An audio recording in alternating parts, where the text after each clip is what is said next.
গাজীপুরের শ্রীপুর উপজেলার আবদার এলাকায় জমি সংক্রান্ত বিরোধকে কেন্দ্র করে ব্যবসায়ী মুস্তাফিজুর রহমান সোহাগের ওপর হামলার পর এক সপ্তাহ পার হলেও মামলার আসামিরা এখনো ধরা পড়েনি। গত 13 মে রাতের দিকে স্থানীয় একদল সন্ত্রাসী ধারালো অস্ত্র দিয়ে সোহাগকে কুপিয়ে মারাত্মক জখম করে। ঘটনার পরদিন শ্রীপুর মডেল থানায় ভুক্তভোগীর স্ত্রী মোসাম্মদ হাজরা খাতুন বাদী হয়ে মামলা দায়ের করেন।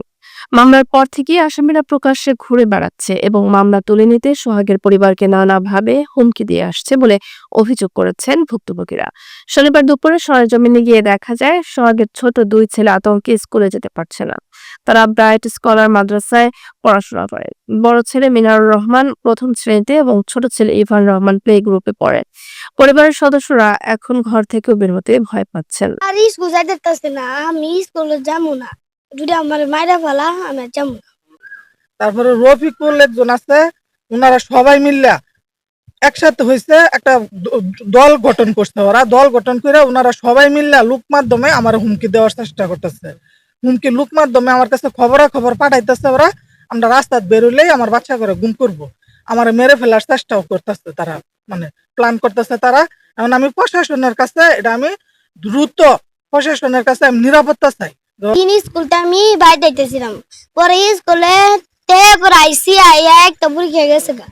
পরে চুল কাটতে যাইতেছিলাম, পরে ভাই চুটকিরা ধরছে, আমার আবুরে ধরছে। পরে দইরা পরে দোকানের ভিতরে লয়ে গেছে পরে। স্থানীয়দের অভিযোগ, একের পর এক এ ধরনের হামলার ঘটনায় পুলিশ প্রাথমিক পদক্ষেপ নিলেও অভিযুক্তদের দ্রুত গ্রেপ্তার না করায় অপরাধীরা সাহস পেয়ে যাচ্ছে।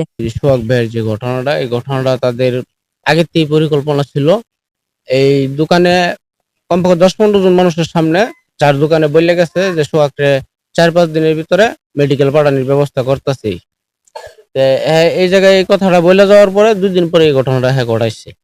আসলে যে কাজটা করছে এই এলাকার এমন কোনো মানুষ নাই যে না পস্তাইতেছে সোহাগের জন্য।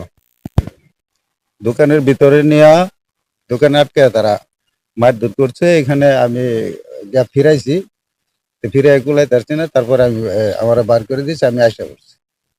এখন এটা সুষ্ঠু তদন্ত করে সুষ্ঠু বিচার দাবি করি। এ বিষয়ে শ্রীপুর মডেল থানার officer in charge OC Mohammad Abdul Bari বলেন, ভুক্তভোগী পরিবার থানায় মামলা করেছে। আসামিদের গ্রেপ্তারে পুলিশ কাজ করছে এবং নিরাপত্তার বিষয়টিও গুরুত্বের সঙ্গে দেখা হচ্ছে। এখনো পর্যন্ত কোনো আসামি গ্রেপ্তার না হয় এলাকায় চরম উদ্বেগ উৎকণ্ঠা বিরাজ করছে।